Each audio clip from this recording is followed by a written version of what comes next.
الله وبركاته. সামনে আসুন।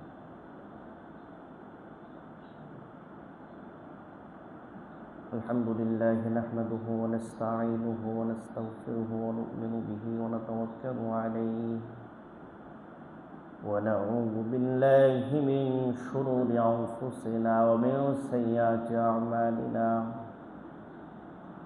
من يهد الله فلا مضل له ومن يضلل فلا هادي له. نشهد أن لا إله إلا الله وحده لا شريك له، ونشهد أن سيدنا ونبينا ومولانا محمدا عبده ورسوله الذي أرسله بالحق بشيرا ونذيرا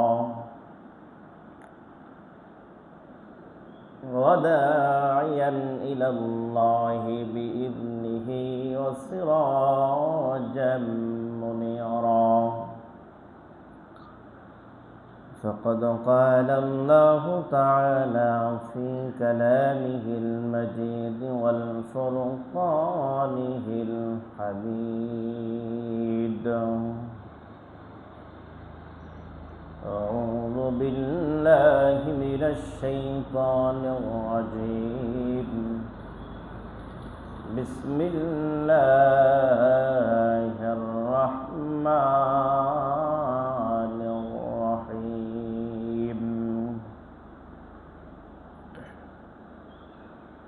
يا أيها الذين آمنوا ادخلوا في السلم كافة ولا تتبعوا خطوات الشيطان إنه لكم عدو مبين.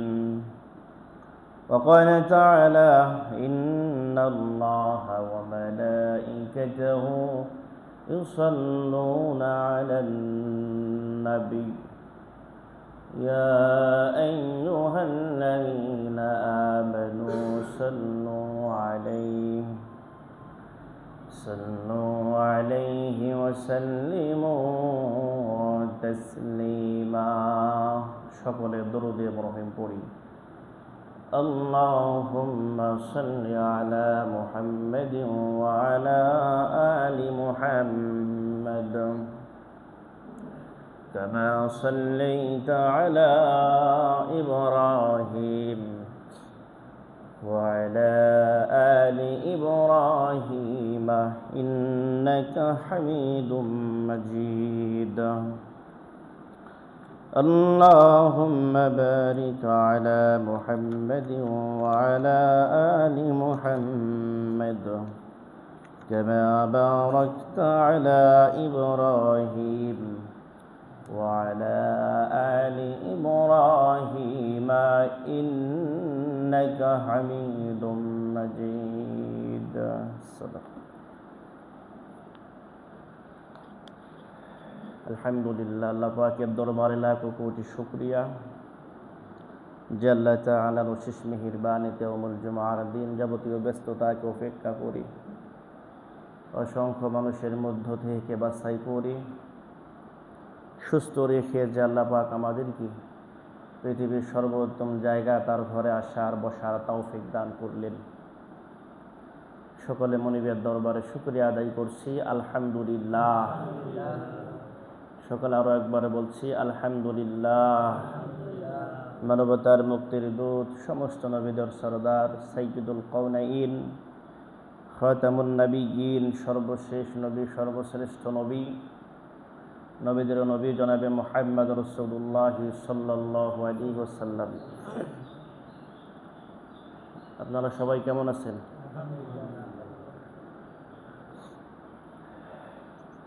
লোকজনের উপস্থিতি খুবই কম কাজ কামের সময়, তাই না? এ ব্যাপারেও কথা আছে। অন্যান্য নামাজ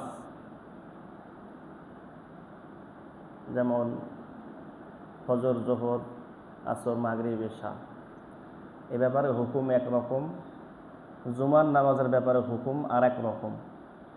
যখন জুমার নামাজের আজান হবে, ফাসাউ ইলা যিকরিল্লাহি ওয়া যারুল বাই', জুমার নামাজের আজান হওয়ার সাথে সাথে ব্যবসা বাণিজ্য কাজকর্ম যা আছে সব বন্ধ, সব হারাম। বুঝছেন কি না? বলা হচ্ছে যে লোকজন উপস্থিতি কম, কারণ কাজের সময়। কিন্তু আল্লাহ বলতেছেন কি, জুমার যখন আজান হয়ে যাবে, ফাসাউ ইলা যিকরিল্লাহি ওয়া যারুল বাই', ব্যবসা বাণিজ্য থেকে কাজকর্ম ব্যস্ততা যা কিছু আছে সব কিছু কি হয়ে যাবে? হারাম হয়ে যাবে।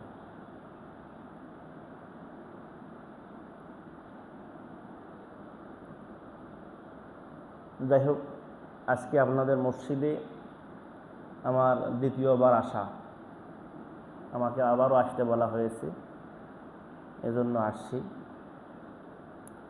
সেই সাথে আমাদের কর্নেল সাহেব খুবই বিচক্ষণ মানুষ,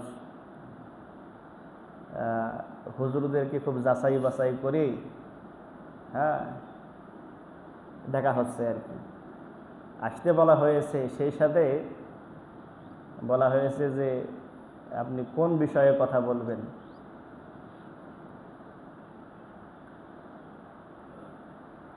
কোন বিষয়ে কথা বলতে হবে উনি সেই বিষয়েও নির্ধারণ করে আমাদেরকে আসতে বলছে।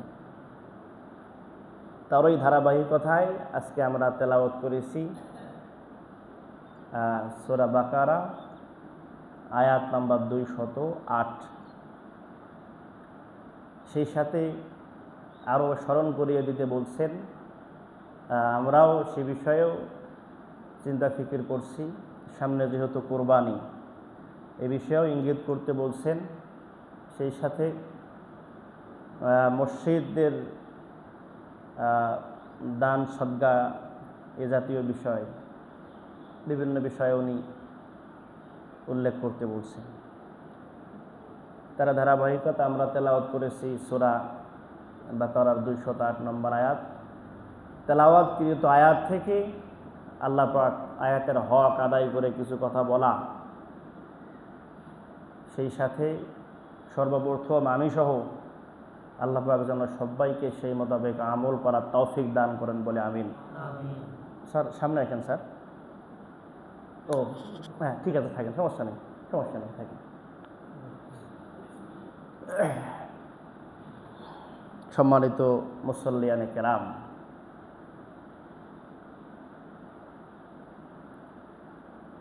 যদি প্রশ্ন করা হয় আমাদের কয়টা ফরজের সঙ্গে পরিচয় আছে, তাহলে উত্তর আসবে 4 থেকে 5টা। নামাজ, রোজা, হজ, যাকাত, এই 4টাকে আমরা ফরজ বলে জানি।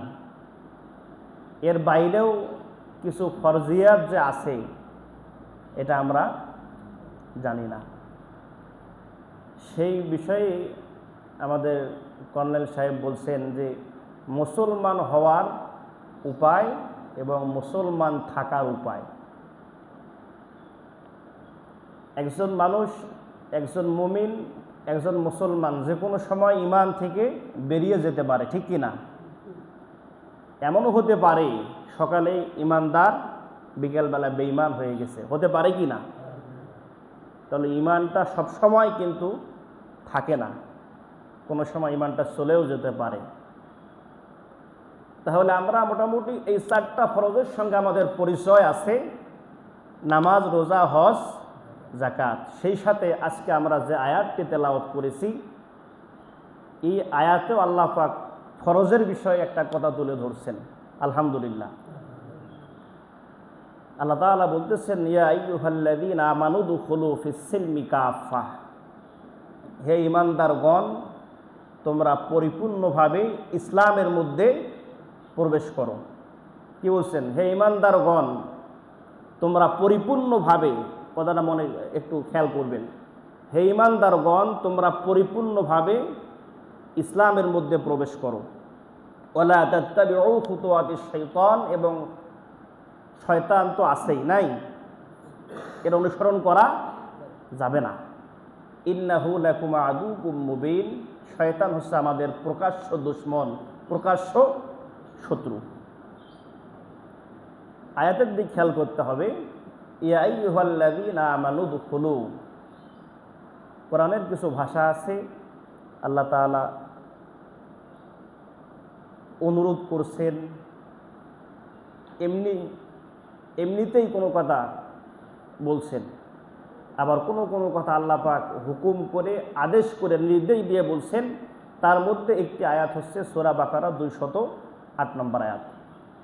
আল্লাহ তাআলা বলতেছেন, নামাজ, রোজা, হজ, যাকাত এটা ফরজ, কিন্তু উদখুলু ফিস সিলমি কাফা, ইসলামের মধ্যে পরিপূর্ণ প্রবেশ করাও ফরজ। নামাজ, রোজা, হজ, যাকাত যেমনিভাবে ফরজ, ইসলামের মধ্যে পরিপূর্ণ প্রবেশ করাও ফরজ। তাহলে আজকে আমরা আরও একটা ফরজের সঙ্গে পরিচিত হলাম, বুঝছেন কি না? এখন যদি আপনাকে বলা হয় যে নামাজ, রোজা, হজ, যাকাতের বাইরে আরও একটা ফরজের নাম বলেন, আপনি কি বলবেন? বলতে হবে তো, একটু কথা বলতে হবে। ইসলামের মধ্যে পরিপূর্ণ প্রবেশ করাও ফরজ। আল্লাহ তাআলা বলতেছেন, আফাতুমিনুনা বিবাদিল কিতাবি ওয়া তাকফুরুনা বিবাদ ফামা জাযাউ মান ইয়াফআলু যালিকা মিনকুম ইল্লা খিজয়ুন ফিল হায়াতিদ দুনিয়া। আল্লাহ তাআলা বলতেছেন, ইসলামের মধ্যে যদি কোনো ব্যক্তি আংশিক মানে, অর্থাৎ কিছু মানে আর কিছু না মানে, এ জাতীয় ব্যক্তি দুনিয়াতে লাঞ্ছিত হবে, অপমানিত হবে এবং পরকালে তার জন্য শাস্তি বরাদ্দ আছে। এখন এই আলোচনা বা এই বয়ান, এই নসিহা, এটা তো অন্য কারোর জন্য নয়। যখন কথা বলতে হবে সর্বপ্রথম নিজের সঙ্গে মেলাতে হবে, আমার মধ্যে এটা আছে কি না, ঠিক কি না? সম্মানিত মুসল্লিয়ানে কেরাম, তাহলে যদি আপনি আংশিক কিছু মানেন আর কিছু না মানেন, এ ব্যাপারে শাস্তি হচ্ছে দুনিয়ায় লাঞ্ছনা এবং পরকালে শাস্তি। তাহলে এই শাস্তি, এই লাঞ্ছনা আমাদের জন্য আছে কি না, অথবা আমরা পরিপূর্ণ ইসলাম মানি কি না। ধরেন আপনি 50% ইসলাম মানেন, এখানে বিষয় হচ্ছে দুটা। একটা হচ্ছে পরিপূর্ণ ইসলাম, যদি পরিপূর্ণ ইসলাম না থাকে আর বাকি অর্ধেক 50% ইসলামের মধ্যে আপনি আছেন, আর 50% কিসের মধ্যে আছেন? শয়তানের দখলে। একটু মনোযোগ দিয়ে বুঝবেন, আপনি 50% ইসলামের মধ্যে আছেন আর 50% কি যদি না থাকেন, অন্য কোথাও তো আছেন, সেটা কোথায়? ইসলামের মধ্যে 60% আছেন, 70%, 90% আপনি ইসলাম মানেন, ইসলাম চর্চা আপনি করেন, কিন্তু আর বাকি 10% কোথায়? শয়তানের দখলে। যদি আপনি রাতে ঘুমাতে যান, রাতে ঘুমাতে যাওয়ার পরে যদি মশা বেশি হয়, আমরা কি টানি? মশারি। হ্যাঁ, যদি আপনি মশা থেকে বাঁচানোর জন্য, নিজেকে বাঁচানোর জন্য যদি আপনি ধরেন মশারির ভেতর ঢুকতে চাচ্ছেন, এখন আপনার সম্পূর্ণ শরীর মশারির ভিতরে, আপনার শুধু এই যে গলা থেকে বাকি এই মাথার অংশটুকু বাহিরে, তাহলে আপনার মশা কামড় দিবে কি না? হ্যাঁ, তাহলে আপনি সম্পূর্ণ শরীর আপনার মশারির ভিতরে আছেই, শুধুমাত্র আপনার এই গলা থেকে এই মাথার অংশটুকু মশারির ভিতরে নাই, তাহলে আপনার কি মশা ছাড় দিবে? অবশ্যই আপনি মশার কামড়ের শিকার হবেন। তদরূপ যদি আপনি পরিপূর্ণ ইসলামের মধ্যে না থাকেন, অবশ্যই বাকি অংশটুকু আপনার কিসের মধ্যে? শয়তানের দখলে আছে। আল্লাহ তাআলা সেটাই বলছেন, ওয়ালা তাত্তাবিউ খুতুওয়াতিশ শাইতান ইন্নাহু লাকুম আদুকুম মুবিন। শয়তান হচ্ছে আমাদের প্রকাশ্য দুশমন, প্রকাশ্য শত্রু। সম্মানিত উপস্থিতি, সম্মানিত মুসল্লিয়ানে কেরাম, আল্লাহ তাআলা এটা ধারাবাহিকতা আছে। আয়াতের শুরুতে আল্লাহ তাআলা বলতেছেন, ইয়া আইয়ুহাল্লাযীনা আমানু, হে ঈমানদারগণ। এখানে অন্য কাউকে আর আল্লাহ পাক সম্বোধন করেন নাই। এখানে শুধুমাত্র যারা ইমানদার, অসংখ্য অগণিত অন্য ধর্মের লোকও দুনিয়াতে বসবাস করতেছে কি না, আছেই। তাহলে সবাইকে বাদ দিয়ে আল্লাহ পাক এখানে শুধুমাত্র, অনেক জায়গায় আল্লাহ পাক বলছেন ইয়া আইয়ুহান নাস, এক্ষেত্রে সব মানুষকে বুঝায়। কিন্তু যখন আল্লাহ পাক বলবেন ইয়া আইয়ুহাল্লাযীনা আমানু, এখানে শুধুমাত্র যারা ইমানদার তাদেরকেই বোঝায়। তাহলে এখান থেকে বুঝতে হবে প্রাথমিক অবস্থায় আমরা কি সবাই ইমানদার? ইমানদার কি না? ইমানটা হচ্ছে ইসলামে প্রবেশের একটা গেট। ইমানটা কি? ইসলামে প্রবেশের গেট। আপনি ইমান আনলেন, দায়িত্ব শেষ নয়, দায়িত্ব শুরু। ইমান আনার পরে দায়িত্ব শেষ হয় না, দায়িত্ব মাত্র শুরু। এটা ইসলামে প্রবেশের গেট। এর পরবর্তীতে আপনার উপরে অনেক দায়িত্ব, অনেক কাজ আপনার আছেই। এখন আমরা ইমানদার কিনা অনেক ব্যাখ্যা আছে। একটি কথা স্মরণ করিয়ে দিতে চাই। আল্লাহ পাক সূরা আনফালের মধ্যে বলছেন ইমানদারদের 5টি বৈশিষ্ট্য সম্পর্কে। ইন্নামাল মুমিনুনা আল্লাযীনা ইযা যুকিরাল্লাহু ওয়াজিলাত কুলুবুহুম ওয়া ইযা তুলিয়াত আলাইহিম আয়াতুহু যাদাতুহুম ঈমানাও ওয়া আলা রাব্বিহিম ইয়াতাওয়াক্কালুন আল্লাযীনা ইউকিমুনাস সালাতা ওয়া মিম্মা রাযাকনাহুম ইউনফিকুন। আল্লাহ পাক বলতেছেন ইমানদারদের বৈশিষ্ট্য কয়টা এই আয়াতে একটু বলতে হবে সবাইকে। কয়টা বৈশিষ্ট্য? আমি তো গতদিন আসছিলাম না, আরও একদিন, ওই জন্য একটা আমল দিছিলাম। মসজিদে আসলে কিন্তু একটু ঘুম ধরবেই, এটাই স্বাভাবিক। এটা একটা আরামের জায়গা, শান্তির জায়গা। এখানে কি শান্তি, এটা শান্তির জায়গা না? একটু ঘুম ধরবেই, ঘুম ধরাটাই স্বাভাবিক। আমি যদি এখানে কথা না বলে আমিও বসে থাকি, আমাকেও ঘুম ধরবে, এটাই বাস্তবতা। কথা বলতেছে জন্য আমার ঘুম আসতেছে না, যদি সামনে আমি বসি আমারও ঘুম আসবে। এজন্য ঘুম যদি আসে বাবা ঘুমাবেন, আর যদি ঘুম না আসে আমার দিক তাকাবেন। কয়টা কাজ? যদি ঘুম আসে এ বাবা তোমরা সামনে আসো, তো সামনে আসা। আর আপনারা একটু আরো জোরে গল্প করেন, সমস্যা নাই, হ্যাঁ অসুবিধা নেই। যদি ঘুম আসে ঘুমাবেন, আর যদি ঘুম না আসে আমার দিক আল্লাহর হস্তে তাকাবেন। পারবেন তো ইনশাআল্লাহ। তাহলে ইমানদারদের বৈশিষ্ট্য 5টি। আল্লাহ পাক বলতেছেন ইন্নামাল মুমিনুনা আল্লাযীনা ইযা যুকিরাল্লাহ। আমাদের প্রত্যেকের সঙ্গে মেলাতে হবে এই 5টা বৈশিষ্ট্য আমার মধ্যে আছে কিনা। যদি থাকে আমি ইমানদার, যদি না থাকে ইমানের মধ্যে আমার একটু ঘাটতি আছে। 1 নম্বর হচ্ছে ইযা যুকিরাল্লাহু ওয়াজিলাত কুলুবুহুম। যখন আল্লাহর নাম স্মরণ করা হবে, কোরআনের কথা বলা হবে, ইসলামের কথা বলা হবে, তখন আল্লাহর নাম স্মরণ হওয়া মাত্রই অন্তরটা কেঁপে উঠবে আল্লাহর ভয়ে। কার ভয়ে? আল্লাহর ভয়ে। যখন অন্তর কাঁপবে আল্লাহর ভয়ে, তখন একটা মানুষ তার দ্বারা হারাম কোনো কাজ সংঘটিত হতে পারে না। যদি আল্লাহর ভয়ে যদি আপনার অন্তরটা কাঁপে, সেক্ষেত্রে আপনার মাধ্যমে বা আপনার দ্বারা হারাম কোনো কাজ সংঘটিত হতে পারে না। এখন আপনি চিন্তা করেন তো, আল্লাহর নাম যখন স্মরণ হয় আপনি তখন হারাম থেকে বেরিয়ে আসতে পারেন কিনা? যদি পারেন আপনার ঈমান আছে। আল্লাহর নাম স্মরণ হওয়ার পরেও যদি আপনি হারাম থেকে বেরিয়ে আসতে না পারেন, আপনার ঈমানের মধ্যে আমার ঈমানের মধ্যে সমস্যা আছে। 2 নম্বর হচ্ছে ইযা যুকিরাল্লাহু ওয়াজিলাত কুলুবুহুম ওয়া ইযা তুলিয়াত আলাইহিম আয়াতুহু যাদাতুহুম ঈমানা। 2 নম্বর ঈমানদারদের বৈশিষ্ট্য হচ্ছে যখন আল্লাহর আয়াত শুনবে, ইসলামের কথা শুনবে, কোরআনের তেলাওয়াত শুনবে, শোনা মাত্রই ওই ব্যক্তির ঈমানটা আরও কী হবে? বৃদ্ধি পাবে। সুবহানাল্লাহ। ঈমান কি হবে? আরও বৃদ্ধি পাবে। আমাদের কিছু কিছু ব্যক্তি আছে কোরআন শোনার পরে, ইসলামের কথা শোনার পরে ঈমান বৃদ্ধি পায় না, শয়তানি বৃদ্ধি পায়, ঠিক না?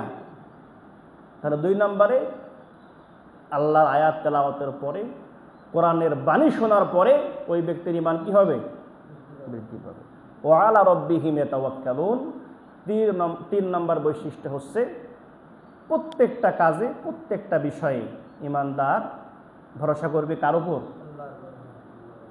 যে কোনো বিপদে আপদে বালা মুসিবতে কার উপর ভরসা করতে হবে?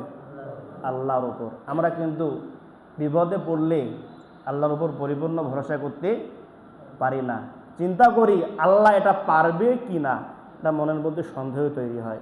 এই জন্য ওই সময় কোনো ব্যক্তি বিপদে পড়লে অন্য কোনো ব্যক্তির দ্বারপ্রান্ত হয় কি না, যে অমুক ব্যক্তি পারবে আমাকে এই বিপদ থেকে উদ্ধার করতে। কিন্তু না, যদি আপনি পরিপূর্ণ বিশ্বাস করতে পারেন আল্লাহ আমাকে এই বিপদ থেকে বাঁচাবে, অবশ্যই আল্লাহ আপনার দায়িত্ব নিবেই নেবে ইনশাআল্লাহ। কিন্তু পরিপূর্ণ বিশ্বাস থাকতে হবে কার উপর? 4 নম্বর হচ্ছে আল্লাযীনা ইউকিমুনাস সালাতা ওয়া মিম্মা রাযাকনাহুম ইউনফিকুন। ইউকিমুনাস সালাহ, 4 নম্বর বৈশিষ্ট্য হচ্ছে নামাজ কায়েম করতে হবে। অনেকে আছে নামাজ ছাড়াই মুমিন, নাই নামাজ না পড়লেও ইমান মোটামুটি একটা অবস্থায় আছে, কিন্তু আল্লাহ বলতেছে নামাজ নাই ইমান নামাজ নাই।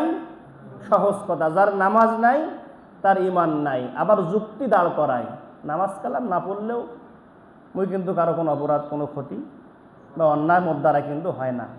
নামাজ না পড়াই সবচেয়ে বড় অন্যায়, বুঝছেন কি না? নামাজ না পড়াই সবচেয়ে বড় অপরাধ। আপনি অপরাধ করেন না, যুক্তি দেন, কিন্তু এটা ভুল।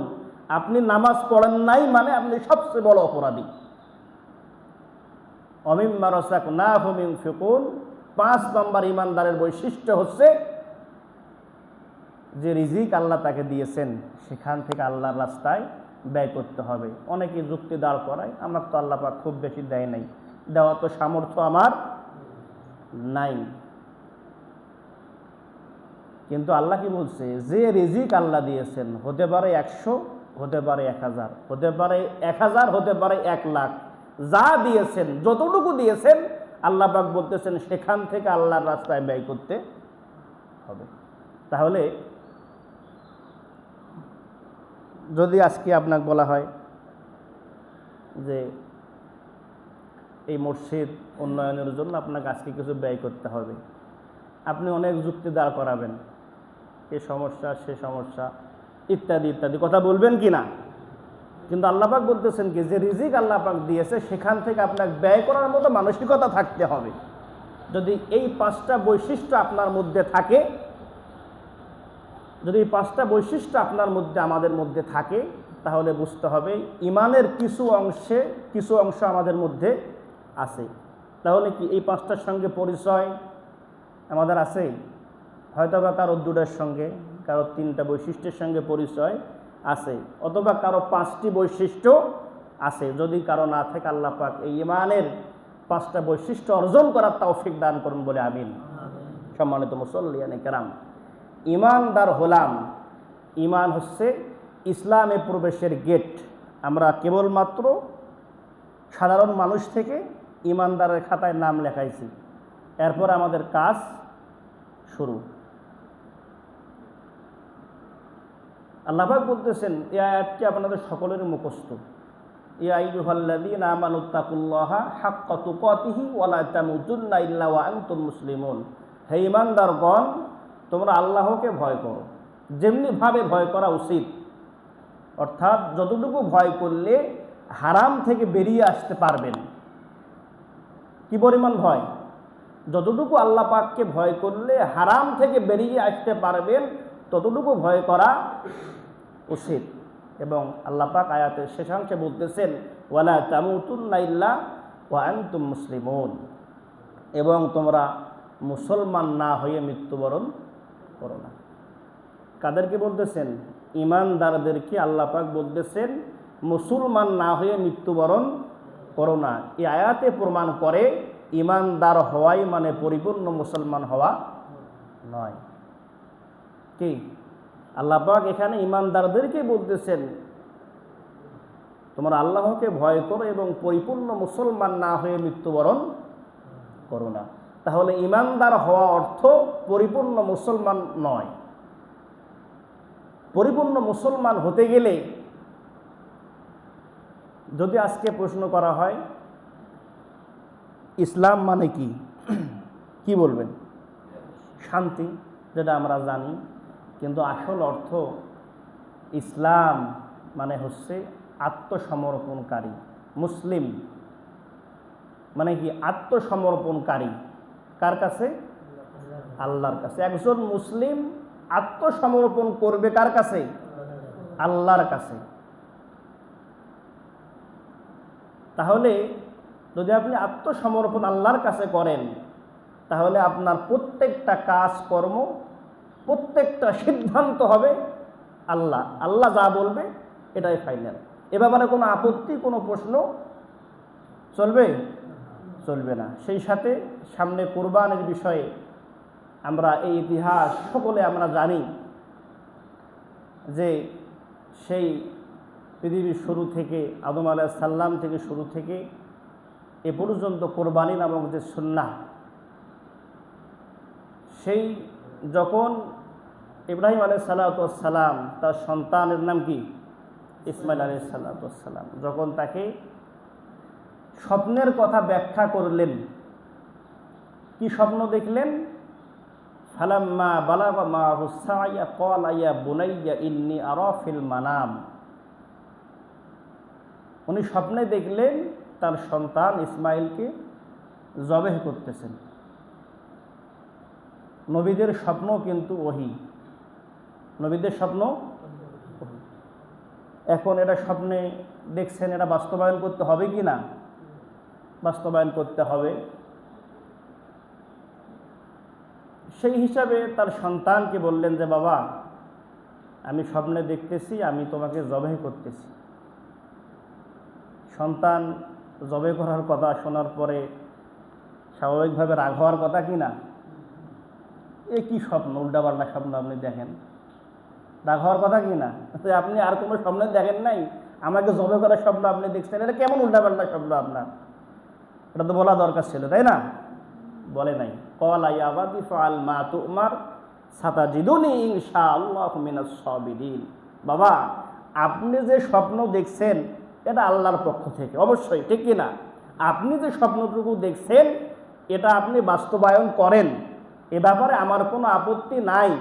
অবশ্যই আপনি আমাকে সবরকারীদের কাতারে পাবেন ইনশাআল্লাহ।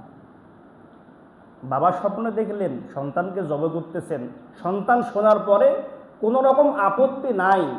দুইজনেই, একজন আল্লাহর ওহীপ্রাপ্ত হলেন, স্বপ্ন দেখলেন সন্তানকে জবেহ করতেছেন, আর সন্তান বলতেছেন আমার কোনো আপত্তি নাই, আপনি আপনার স্বপ্ন বাস্তবায়ন করুন। ফালাম্মা আসলামা ওয়াতাল্লাহু লিল জাবিন। দুইজনেই ফালাম্মা আসলামা, দেখেন তো শব্দটা পরিচিত কিনা? ইসলাম। ইসলাম মানে কি? একটু মিল আসছে না শব্দটার সঙ্গে? আসলামা, ইসলাম। ফালাম্মা আসলামা, দুজনেই আল্লাহর যে বাণী, আল্লাহর যে সিদ্ধান্ত, এ ব্যাপারে দুজনেই একমত, এ ব্যাপারে কোনো আপত্তি উনি করেন নাই। তাহলে সে কথাটাই বলছি, আল্লাহ তাআলা বলতেছেন তোমরা পরিপূর্ণ মুসলমান না হয়ে মৃত্যুবরণ করো না। সেই সাথে আল্লাহ পাকের যে কোনো সিদ্ধান্ত যদি আপনি শোনেন, যদি আপনার সামনে বলা হয় আল্লাহর সিদ্ধান্তর ব্যাপারে, এ ব্যাপারে কোনো রকম কোনো আপত্তি থাকা যাবে না। এখন আল্লাহর সিদ্ধান্তের ব্যাপারে আমাদের আপত্তি আছে কি না? অনেক আপত্তি আছে, অনেক বিষয়ে আমাদের আপত্তি আছে। অথচ বাবা স্বপ্নে দেখলেন সন্তানকে জবেহ করতেছেন, এর চেয়ে বড় কোরবানি নিজের সন্তানকে জবেহ করা, এর চেয়ে বড় ত্যাগ, এর চেয়ে বড় কোরবানি আর কিছু আছে? আল্লাহর সিদ্ধান্ত বাস্তবায়ন করতে যখন যাচ্ছেন, সন্তানকে নিয়ে যাওয়া হচ্ছে, প্রতিমধ্যে শয়তান, ওই যে শয়তান যে আমাদের প্রকাশ্য শত্রু, হ্যাঁ, শয়তান তো অসা দিচ্ছে, এটা কেমন কথা, বাবা তোকে জবাই করতে নিয়ে যাচ্ছে। যখন বাবাকে বলা হলো তখন বাবা বললেন ওই শয়তানকে কি করো? পাথর নিক্ষেপ করো। সেই থেকে শুরু পাথর নিক্ষেপ করা। যত হাজী সাহেব হজ করতে যান, পাথর না পেলেও জুতে হলেও নিক্ষেপ করে, ঠিক কি না? পাথর পায় নাই, একটা জুতে হলেও কি করবে? শয়তানকে একটা ঢিল মারবেই, এটাও একটা ওয়াজিব বিধান। শয়তানকে যে ঢিল মারবে, পাথর নিক্ষেপ করবে, ওই যে ইসমাইল আলাইহিস সালাম সেই শয়তানকে পাথর নিক্ষেপ করছে, সেখান থেকে শুরু হয়ে কিয়ামত পর্যন্ত চলবে এই পাথর নিক্ষেপের ধারাবাহিকতা। তারপরে যখন সিদ্ধান্ত বাস্তবায়ন করতে যাচ্ছেন, আবার দেখেন কি এক অবস্থা। সন্তানকে জবে করবেন, সেই ছুরিটা একটু ভালোভাবেই ধার দিলেন, যাতে করে কি না হয়, কষ্ট না হয়। এটা সাধারণ কোনো বিষয়? সর্বোচ্চ ত্যাগ, সর্বোচ্চ কোরবানি, কিন্তু কিছু করার নাই। কেন? সিদ্ধান্ত কার? আল্লাহ। সামনে একটা ঘড়ি থাকলে খুব ভালো হতো। হ্যাঁ, আমি টাইমিংটা মেনটেন করে কথাগুলো সাজানো যাইতো, কিন্তু সামনে ঘড়ি না থাকার কারণে দেখেন এখনো কথা আমি শুরু করি নাই, অলরেডি 1:20 বাজে। এজন্য সামনে একটা ঘড়ি দিলে সব বিষয়ে একটু করা যায়, সাজানো যায় আর কি। একটু দেখবেন বিষয়টা সামনে। যাই হোক, সেখান দিকে যাচ্ছি আমি, যদিও সময় শেষ, কিন্তু আমাকে যে বিষয়ে নির্ধারণ করে দেওয়া হয়েছে আমি এখনো শুরু করি নাই। তাহলে এই সর্বোচ্চ ত্যাগ, সর্বোচ্চ যে কোরবানির নজরানা পেশ করতে যাচ্ছেন, সেই ছুরিটা ধার আছে কি না, বাবা ছেলে আবার আলাপচারিতা হচ্ছে। আবার বাবাকে বলা হচ্ছে আপনি ভালোভাবে আপনার জামাগুলো একটু গুটিয়ে নেন, যাতে করে কি আপনার শরীরে আমার রক্ত না লাগে। আল্লাহু আকবার। ঠিক ওই সময় যখন সিদ্ধান্ত বাস্তবায়ন করতে যাবেন, আল্লাহ পাক সেই সিদ্ধান্ত পরিবর্তন করে দিলেন। সুবহানাল্লাহ বলেন। উনি দেখলেন, অবশ্যই আল্লাহ পাক জানেন যে তার নবী কোনোদিন তার সিদ্ধান্তের বাইরে এক চুল পরিমাণ এদিক সেদিক হবে না। এটা আমাদের জন্য শিক্ষা। সর্বোচ্চ মুহূর্তে যদি আপনি মুসলিম নিজেকে দাবি করেন, তাহলে আপনার এতটুকু বিশ্বাস থাকা উচিত, প্রত্যেকটা অবস্থায়, প্রত্যেকটা মুহূর্তে আপনাকে আল্লাহর সিদ্ধান্ত বাস্তবায়নের ক্ষেত্রে আপনার সবসময় সজাগ থাকতে হবে। কিন্তু যখন আপনি বিপদ দেখবেন, তখন আল্লাহর সিদ্ধান্ত বাস্তবায়নের বিষয়ে আমরা নাই। সম্মানিত মুসল্লিয়ানে কেরাম, সর্বশেষ যে বিষয়টুকু এখানে আমি তুলে ধরব, মুসলমানদের ইমানদার থেকে আমরা মুসলিম হলাম, আত্মসমর্পণকারী হলাম, ইসলাম কাকে বলে এই সংজ্ঞাটুকু আপনারা মাথায় রাখবেন। এক লাইনে বলি, ইসলাম হচ্ছে আত্মসমর্পণ করা। যে আইন মানলে সমাজে শান্তি প্রতিষ্ঠা হয়, সেটাই ইসলাম। যদি বলা হয় ইসলাম কাকে বলে, কি বলবেন? যে আইন মানলে সমাজে শান্তি প্রতিষ্ঠা হয়, তারই নাম ইসলাম। ইসলাম মানে তো আমরা শান্তি বলি নাকি, কিন্তু অর্থটা এরকম, যে আইন মানলে সমাজে শান্তি প্রতিষ্ঠা হয়, সেটাই হচ্ছে ইসলাম। তাহলে যদি ইসলাম মানতে পারি, অবশ্যই অবশ্যই আমাদের সমাজে শান্তি ফিরে আসবে ইনশাআল্লাহ।